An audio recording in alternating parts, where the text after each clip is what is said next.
example, the last video is a teaser at what is partially MSFS9, but also coming after, right, over the year. The first, so Marcel told about CFD simulation, so that's now in the sim. I'm showing how to enable it in the editor. It can be enabled on any plane in the files, right, in the CFG. So we did that on the 172. The 172 is now using this, as well as the new propeller model. But in the editor, you can turn it on, as I did here in the tool. You can just turn it on.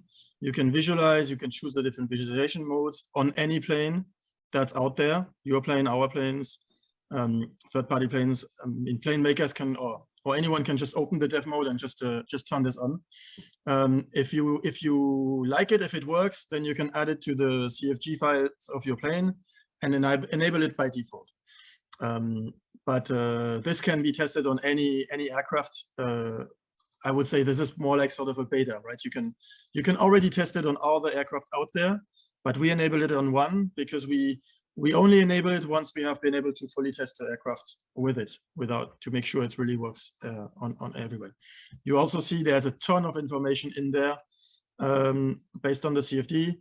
So that can be useful for plane makers and make sure that everything is working right. And for example, it tells you how, like the airflow goes faster over the wing than under the wing. You can see that.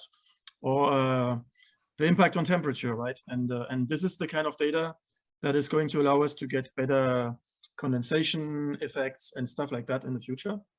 So this is available in MSFS9. And we can move to the next video. So the little force vectors, which was already available in the dev tool, which is very useful to see what's going on on the flight model, has been improved. So the colors are better, the position of the vectors are better. So red basically means that the airflow is detached, so you have been stalled. So you see the force vectors going back when it stalls.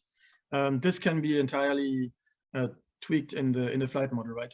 Plane makers can now define how the forces move on the wing when the AOA changes and when it stalls. We can move to the next video. There's a new tool coming. I think the next video is about this. What is this? Oh no, wait. So we improved there's a tool which tells all sorts of properties about the weight of the aircraft.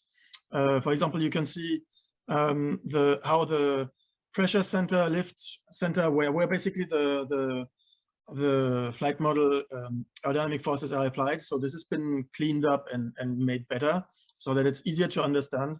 There's been a lot of feedback in the forums about, hey, what happens with the swept wing? The pressure center is not right, and all sorts of questions. And so this debug is much clearer and allows to understand what is going on.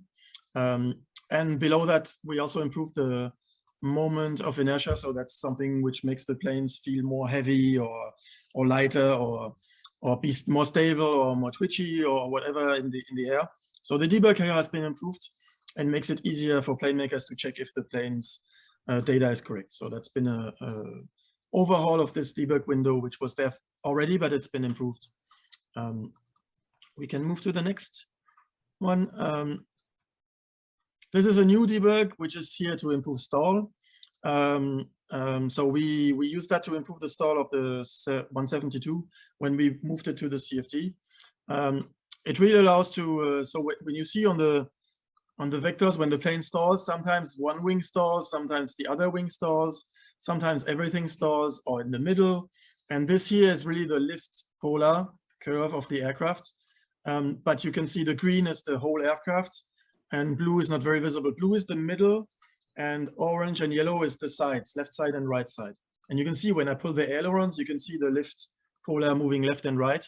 And that's what can cause a asymmetric stall, for example, or if I put some rudder or all these things. So if you want to make sure your stall is behaving exactly like you want when you make a plane.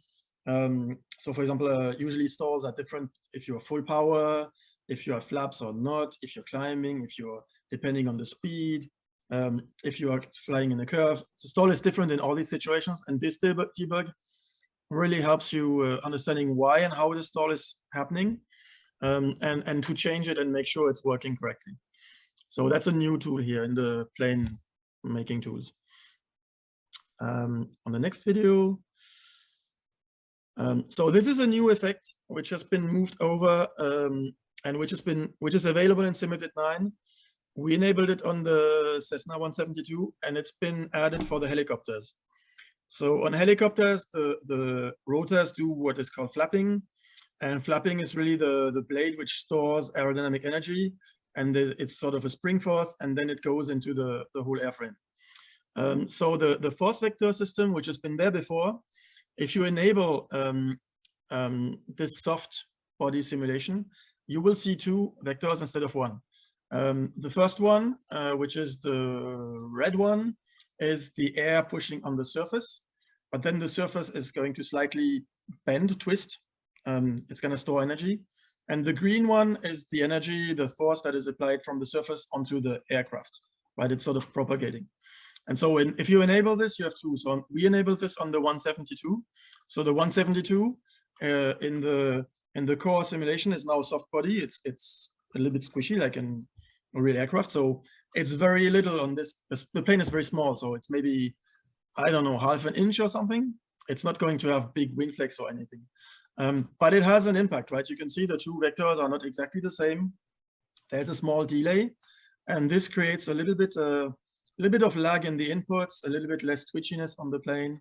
It feels globally a little bit heavier, a little bit less fast to respond. But as I said, it's very, very subtle on this aircraft. This can be enabled on the CFG of any plane. There's parameters to configure it. We use it on the 172. And just like the propeller system and everything else, we're going to roll this out on other aircraft, which are in the sim by default, but plane makers can start using this from Simulate 9 if they want to play around or enable this in the aircraft. Cool. And I think the next one is next video is yeah, exactly. So this is something which is going to come out over the next few sim updates.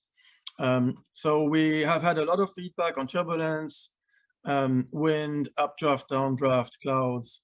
And so here you can see a tool which allows to visualize the airflow in the world.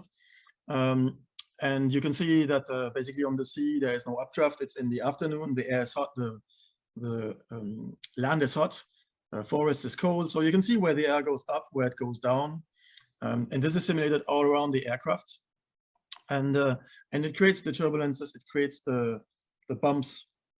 If you want to use an updraft to gain energy, get up, you can use that. So this tool is not available yet. I'm just showing what is coming over the next months.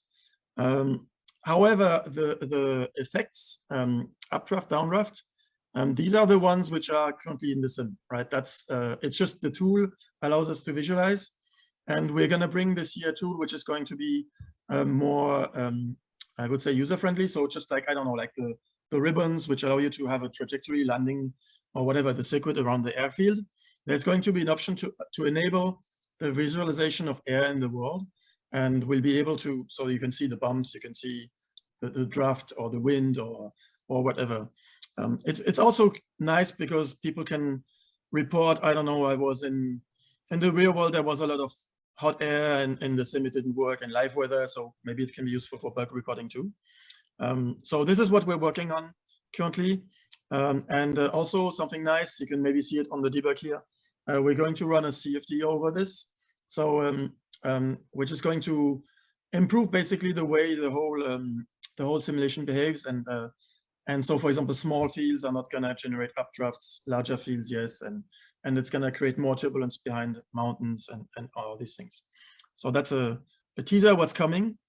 Simulate 9 has this air like what you're seeing here, but you don't have the visualization yet. That's going to come later, and we're going to improve basically based on that, how the airflow works. Puff in Flight says, do all these sweet physics updates have any negative effect on performance? If you go back on the window here, you can see the cost of it. In the video, it's actually displayed in here. So the I don't know if you can see it here, 180 microseconds, 160 It's the 5th line or something. So the CFD on the airplane cost about 100 microseconds, and the airflow on the world like 140, 130. So that's 230 microseconds plus. And what we did is we optimized the rest of the flight model, and we gained exactly that. So it's neutral, right? It costs a little bit, and it's not a lot, right? It's costs maybe 1% of the CPU. But we gained about 1% on the other hand. So the benefits, I mean, the impact on performance should be completely neutral. Nice. Okay. Thanks, Seb. And that kind of leads to the first question in our session 2 Q&A here.